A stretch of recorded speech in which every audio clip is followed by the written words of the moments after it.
Good morning. Good morning. So is this as good as it gets? This is as good as it gets. It gets even better. Can you relate to either one of those phrases or both? How do we know when we're experiencing our good? How do we know when we are experiencing the most of our good that we can possibly experience? Well, this month we are focusing on how to open more fully to our good. And so you have a lot of good in store for you as you come and hear what each one of us has to say about that topic. As Emma Curtis Hopkins said in the reading this morning, that we have to name our good in order for us to recognize it or allow it to show up more fully in our life. And so many years ago, when I first took the Foundations class, I came to the realization that my purpose in life is to give God a good time through me. And since then, I've been trying to figure out what a good time really means. Because if you think about it, when you were told you need to be a good girl or you need to be a good boy, we tended to feel like that was restrictive. That meant we had to restrain our behavior. We had to do something less than adventurous or fun in our minds as children. And so being good or having a good time in that way didn't always feel as expansive as maybe we would like to experience. And when someone tells you, you better eat this because it's good for you, you're probably going, oh, but I'd rather eat that, which you're telling me isn't good for me. So we tend to think of what's good for us as less tasty or less delicious than that which is not good for us. So how do we determine then what our good is? Is our good sort of that less boring, less adventurous, less tasty thing that we think we're supposed to be doing in life? Or can it be something else? When we talked about the banquet table of life last month, we talked about how everything, all potentiality is spread out in front of us. And so as we think about what it is that's our good and how do we pick that, Reverend Bram reminded us that we have to order it if it's going to arrive at our place at the table. In other words, we have to name it. We have to be able to say what it is that we want to show up. And the good news is you get to determine what your good is. So if you want adventurous and goodness together, if you want it to be delicious and nutritious, that's what you can create in your life. You can invite that in. It doesn't have to be the less adventurous, more boring, let's restrain our behavior kind of good. It can still be fun and good for you. So the important thing is being able to name it, to be able to state what it is. What is our good? One of the things I learned from Edwene Gaines that I really loved is she talks about when we want to bring more abundance or more good into our life. She said it's like going to the Sears catalog company and you give them a call and you say, just send me whatever you think I'd like. Well, if you did that, what do you think you'd get? And would you be happy with it? We don't do that. When we call the catalog company, we say, I want this, and I want this, and I want this. And we name our good.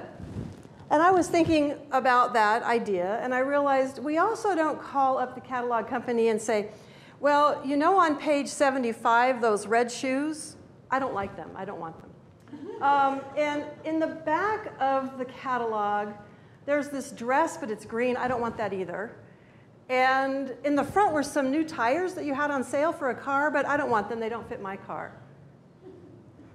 So if we constantly talk about what we don't want, and that's what we're calling out into the universe, how do we receive our good?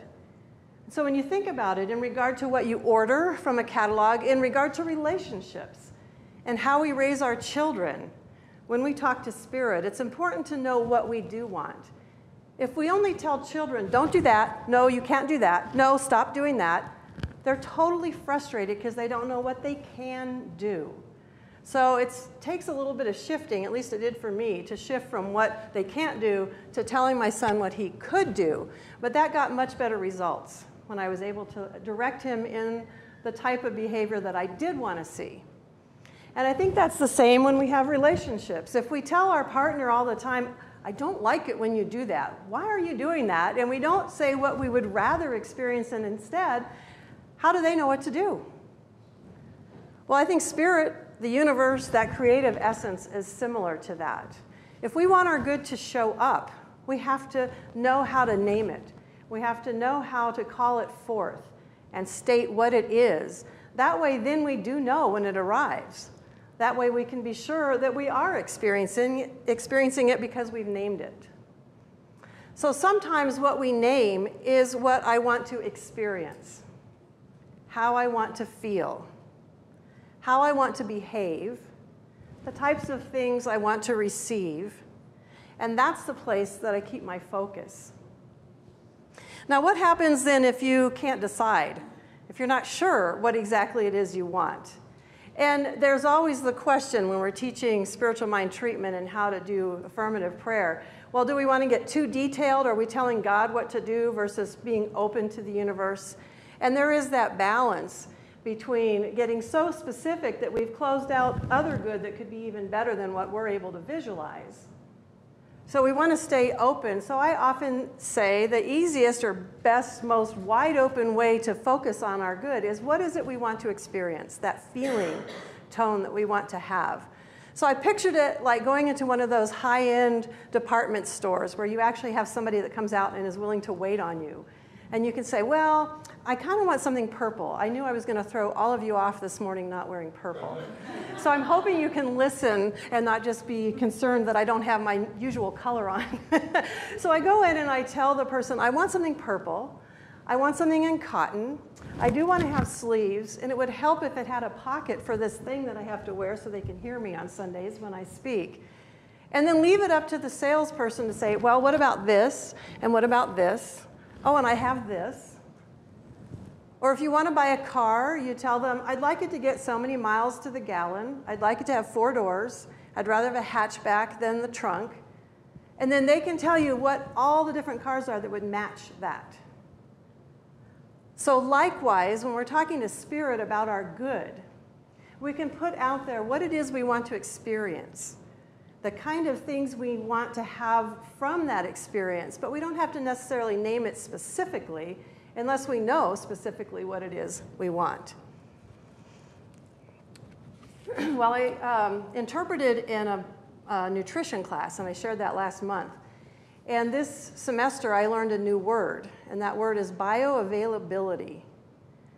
And basically, what that word means is, let me explain it. How many of you read labels when you go to the store and you shop? You read labels, okay.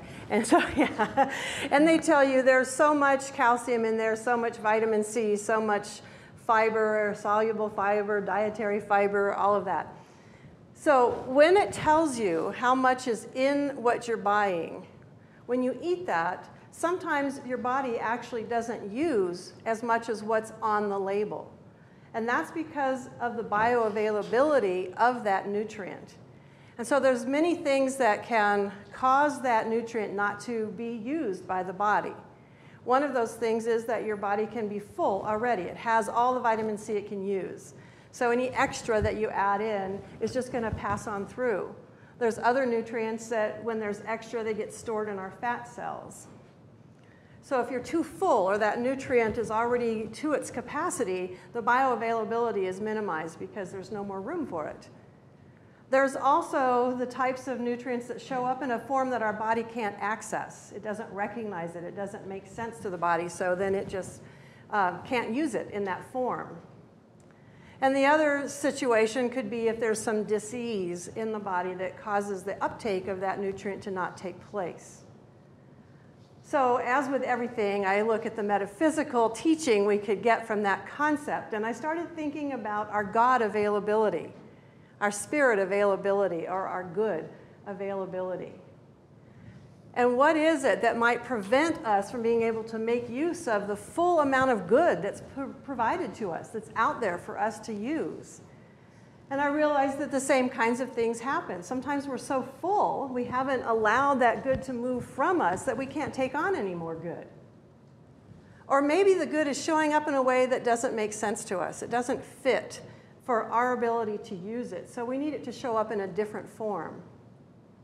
Or maybe there's some dis-ease within us, something that in our belief system, something in our core understanding of the world that we grew up with, something that needs to heal, maybe some forgiveness that needs to take place, but some dis-ease that needs to be healed in order for us to be able to absorb more of our good, to have more good availability in our lives. Ernest Holmes, the founder of religious science, who wrote this textbook, The Science of Mind, wrote an affirmation in the section called Mental Equivalence.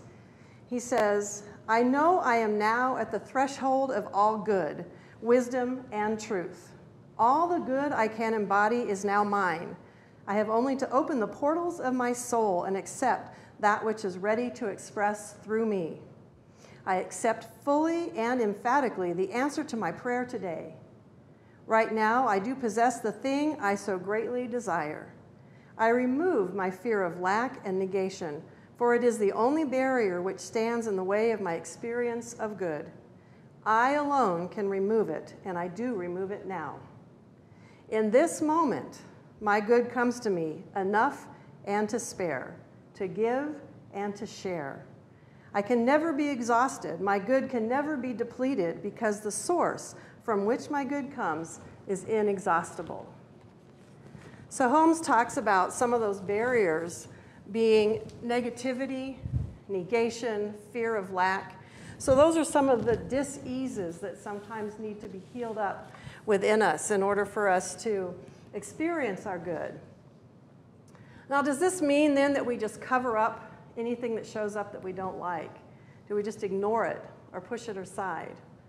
I don't think that's what it means, although sometimes it's tempting to do that.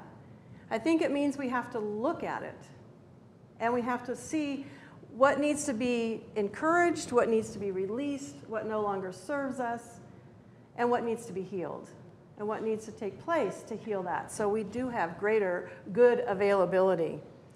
Sometimes it is as simple as that shift from its half empty to its half full. So this is as good as it gets. Do we just say that and settle for whatever shows up? Emma Curtis Hopkins said in this reading this morning, "There is good for me and I ought to have it." How does that settle with you? There is good with me and I ought to have it. Try saying that. There is good for me and I ought to have it. How does that feel? Good.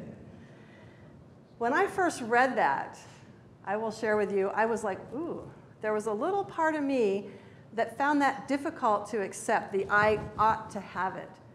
There was a level of entitlement I wasn't used to expressing in my life. And yet when I thought about it, it made sense. Well, yes, my good is available to me. I ought to have it. Why not? But I still, even reading it this time, that terminology, I kind of went, ooh, I had to really think through it to a place of being more comfortable with it. So it was interesting that the other day I got in the car and turned on the radio, and this story comes across the radio, and I thought to myself, well, that's a little odd for the station I usually listen to. And it turns out somehow the Christian radio station came on, and I don't even know what it was. I couldn't get back to it if I had to, but this story was coming through. And the story was very interesting, and so I kept listening. The story was about Isaac. I want to make sure, yes, I've got the names right. Isaac in Genesis. And Isaac is getting old, and it's time for him to give his blessing to his oldest son, Esau. Esau. But his wife, Rebecca, has another idea in mind. She wants the blessing to go to the youngest son, Jacob. So she and Jacob work out a system to basically trick Isaac into giving the blessing to Jacob instead of to Esau. Now, the man on the radio was sharing this story, and he was saying that this exemplifies how we go through life continually wanting to get the blessing of our father or our parents, and how it's sort of programmed in us to want that blessing. And so how important it is as parents to give that blessing to our children. And I'm listening to the story, and I'm thinking, how interesting that once that blessing was given, it couldn't be taken back. He couldn't say, you guys tricked me, that was meant for Esau, and that's who it's going to. He couldn't do that. Once it was given, it was given. And then the May Science of Mind magazine showed up, and in there is an article where they've interviewed Carolyn Meese, and she's talking about the archetypes of the father and the mother. Now, I am well aware that not all fathers and not all mothers behave in line with the archetype that we have for them. And I think sometimes that's where we have some discord. When we expect certain behaviors out of a mother or a father and they don't exist, that can cause us to feel unhappy or out of sync with what we're expecting. But the archetype for the mother is that she is all-giving. She has unlimited supply of love to give all her children equally. The father is the supporter or the protector, and has also throughout history had that one blessing that he could bestow on the one child that is deserving of it, usually the oldest. And I do think it's interesting if you notice, if you've ever studied the Bible, that there are many stories in the Bible where that blessing ends up going to the youngest son instead of the oldest son, but that's another talk.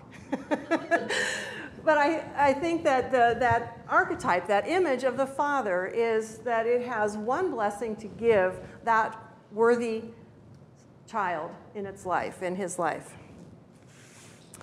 And so as we think about our good, and we think about that good coming from God, do we have somewhere in us an archetype that connects with God, that sees God more as that father, that has a certain select number of blessings it can bestow, maybe just one, and we have to be the worthy child to get that? And if not, we might even try and come up with ways to trick God into giving us that blessing. And so when we think about receiving our good, when we hear that sentence, there is good in this world and I ought to have it, we feel guilty. And maybe that guilt is related to this idea that, well, I know I'm really tricking God. If God only really knew what was going on in here, I wouldn't be getting this blessing. Or if I get this blessing, I'm taking something away from all the other children that also deserve something. So we feel that sort of uncomfortableness with receiving our good. Or is our archetype, is our idea of God like the one that Emma Curtis Hopkins talks about and that Ernest Holmes talks about, one that has a bounty of good to give, the unlimited amounts of good. And it's given freely and equally to all its children. So when we receive our good, or when we say, I ought to have my good, it's not taking away from anyone else. I don't necessarily have to trick or become worthy to get it. It's going to be mine. All I have to do is accept it and receive it. Is that the archetype that we have, that idea that we have of our good and God, that which is bringing that good to us?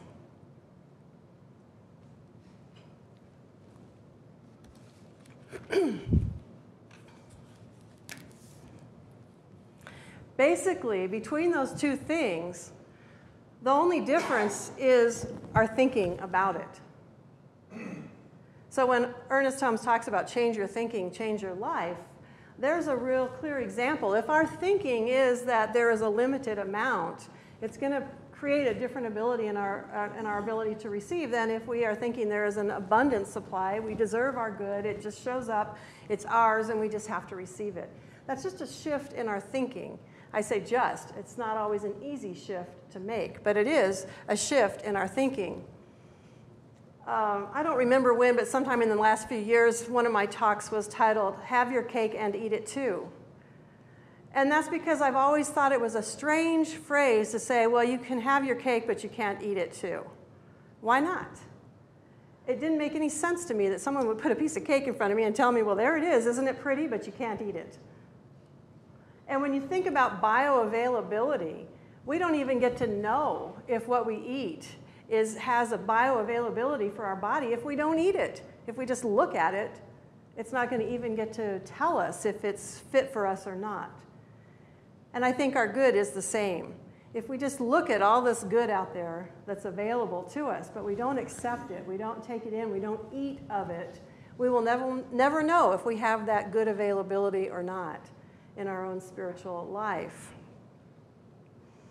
Now, another block that I think we sometimes experience. And especially in light of what some of the events in the world around us have been lately. If we look at some of the shootings that have taken place, the intended and unintended explosions that have taken place, when we think about the wars that are going on in the world, sometimes I think we tend to look at ourselves and we talk about good here in the center and we say, well, who are we to be focusing on our good when there are so many people in the world that are not experiencing the same thing? Well, one of the lessons that I love most, that I take from Jesus' teachings, is the idea that we are all like one body. We are all connected like the body of Christ, is the way it's talked about in the Christian scriptures. So we are all connected on some level. So I like to use the body as a metaphor when I'm thinking through some of these questions. And so imagine that you decided to go barefoot today, and you're walking in the new green grass, and you're enjoying it, and all of a sudden you stub your toe. And you stub it so hard that it's actually bleeding, and that hurts. So you think, well, my hands don't hurt and my head doesn't hurt, so I better go get a hammer and hit my fingers and knock myself in the head so my whole body can suffer with my toe. We don't tend to think that way, at least I hope you don't. And likewise, if we think of ourselves as part of this human body, all of us connected, when some part of it is hurting, I don't think it serves that part to then create a state of deprivation or hurting in our own lives. Instead, we want our hands to be working and not hurting so we can give support. The closer we are to the situation, the more we can do hands-on support. And if we're not close, we can send support, sometimes through money or through food or whatever it is we choose to send. And if we aren't able to do that, we hold that situation in prayer. We see for it its highest good, and we hold that idea in the greater mind of God to provide as much good into that situation as we can. And the other thing that we do, we keep our head clear. We don't knock ourselves in the head. We keep our head clear so that we can also think about, how do I make sure I don't stub my toe again? So I can think about ways to prevent that kind of pain, to look for ways to create greater good in the world, to have enough good to share in those kinds of situations, and to stay clear-headed enough to find ways to make greater good, to teach people that they have good in their life and how to get that in and make sure that some of these things don't happen. So as we think about that and give ourselves permission then not to hurt, Ernest Holmes has this to say. Free yourself forever from the thought that God may be pleased by a life of sacrifice, that the world is any better because of your misery, or that righteousness is more perfectly expressed through poverty than through abundance. I think he's speaking to that we can do more good, we can express more good, the more good we allow in our lives, and the more centered in our good we are. So how do we get there? How do we envision our greatest good? How do we know what our greatest good is or what there is available to us? Well, one of the methods that we use is visioning. And the visioning that we do for the center, we put each month what comes through on the back wall there. So if you're interested, you can read that. And in fact, today we will be doing a visioning at 1 o'clock for the center, for the good that the center is in this community and for how to bring in greater good for the center. So you're all welcome to join us for that. Right now, I want you to experience a little bit of what that visioning means. But I also want to share with you that someone asked me last month after the visioning, well, how do we know the difference between visioning, dreaming, brainstorming, and just putting out on the table what we just want? So I thought about that for a minute, and I thought, well, okay, God really can express through all of those. So in some ways, it doesn't really matter whether what's coming through in those sessions is brainstorming, is dreaming, or is just what we want, or whether it's really visioning, because it is all part of God. And yet at the same time, when you think about dreaming, again, when you think about sort of the ideas that are connected, the connotations with dreaming, sometimes we think of, oh, it's just a dream as something unattainable, something that's way off in the future. And brainstorming we think about as just a mental exercise, and sometimes it doesn't have the heart and soul connected to it.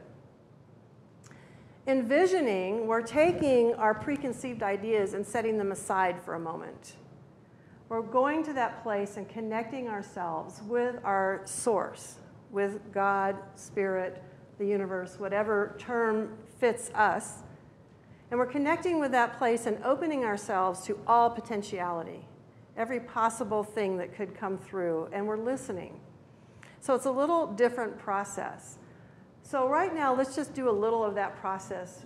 If you are interested or would like to, just go within. Take a moment to close your eyes and go within.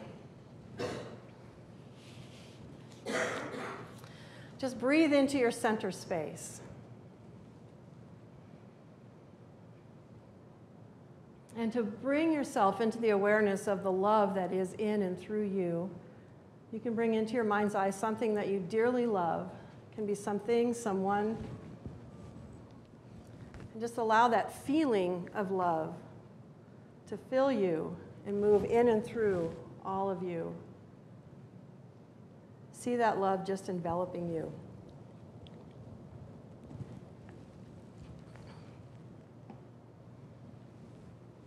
And from that place of love, name your good.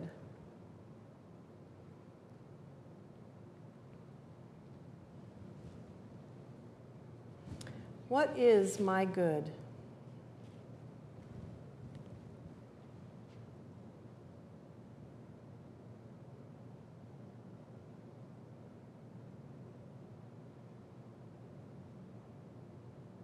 What is the highest vision of my good?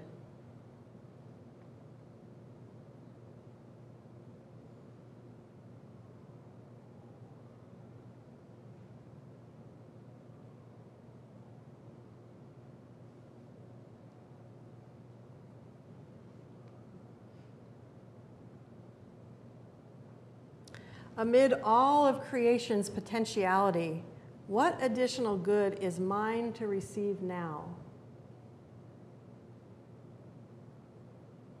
What additional good is mine to receive now?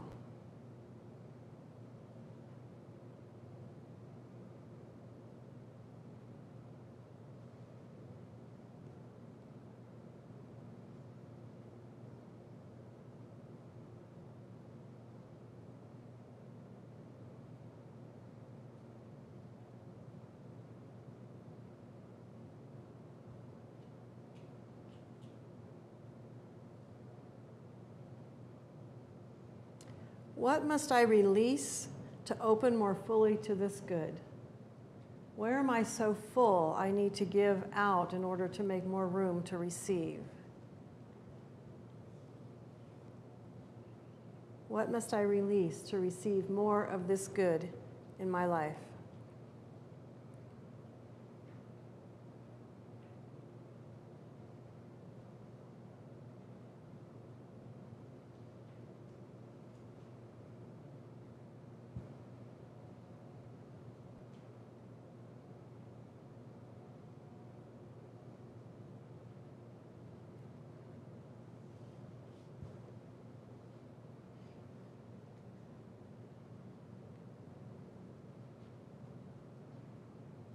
And what must I accept? How might my good show up in a different form so I can take it in a greater way? What must I accept to receive more of my good in my life?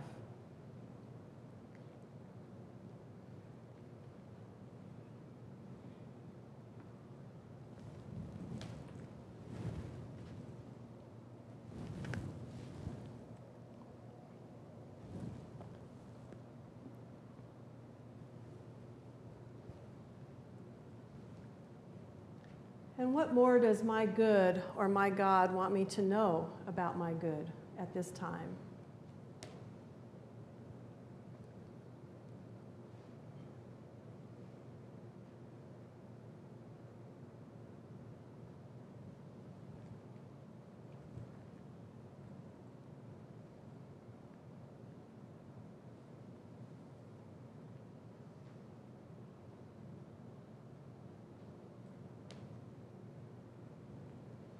And so we know we have just taken a few moments to just recognize and name our good, to see what we need to release and what we can accept more of to receive greater and greater amounts of this good in our lives. And so we just affirm that this good is ours and we ought to have it. And so it is. Now that was just a real mini experience of visioning and how it works. And so again, I invite you to come this afternoon if you want to do a longer session. And we are visioning for the good of the center, but the good thing about visioning is you can come and vision for your own good, and your good is part of our good. So whatever you receive, whatever good you're opening to, whether it's yours or picturing it as part of the center, your good is part of the center's good. So you're welcome to come and do a longer session of visioning this afternoon if you would like to. So once we've named our good, once we've become more clear about what it is we need to release, how it is that we can accept our good, there's one more thing we need to do. Any ideas? We need to give thanks. And that might sound simple. It might sound simple. Oh, yes, we give thanks for our good. But think about how many times your good starts to show up and you think, I can't believe it. Now go back to that thing that you ordered from the catalog that we ordered earlier. So the UPS guy shows up, or the woman shows up with your package that you ordered, and you say, I can't believe you just brought this to me. I can't believe you showed up with this. Would that make any sense? So when our good from Spirit or from God, when the greater good of our life shows up and we say, I can't believe it, does that make any sense? The other thing we find ourselves sometimes saying is, oh, you shouldn't have. Somebody tries to give us something, oh, you shouldn't have, or oh, I'm too embarrassed to accept this. I can't possibly. So even though we think giving thanks is easy, there are many things that we tend to do to not continue or fulfill the circle of giving and receiving, which is to say thank you. We skirt that. We find other things. We're not comfortable with it, and that takes us back around then to what we believe about our good and receiving. So if you're finding it difficult to say thank you and just receive, that's another place to look at in regard to healing. So let's just practice. We can practice a little bit. What are you thankful for this week? How did your good show up this week? Sunshine. Sunshine. How else did your good show up this week? What are we thankful for? Friends dropping over. What? Friends dropping over. Friends that drop by. The Course in Miracles group. Laughing. My husband loving me. Oh, her husband loving her. Yes, Fred. Working with someone on something instead of just, I'm working here, someone else is there. So the experience of working together with someone. Right. Directly with someone, not as something minor, not terribly important. That felt good. Worked with each other. Teamwork, yeah, that experience of working with someone, not being alone in that process. Good. What else? What else are we grateful for? Are we giving thanks for this week? Accomplishment of a job you put off for a long time. Getting something done that you wanted to get done for a long time. Good. Good health. Good health. A happy puppy. A happy puppy, yes. A healthy puppy. We had a scare, so we're happy that our puppy is healthy. What else is our good that has showed up this week? Seeing a great movie. Entertainment. See, our good can be fun and adventurous. So, there is good for me, and I ought to have it. I am seeking my good, and my good is my God. And this is as good as it gets, and so it is.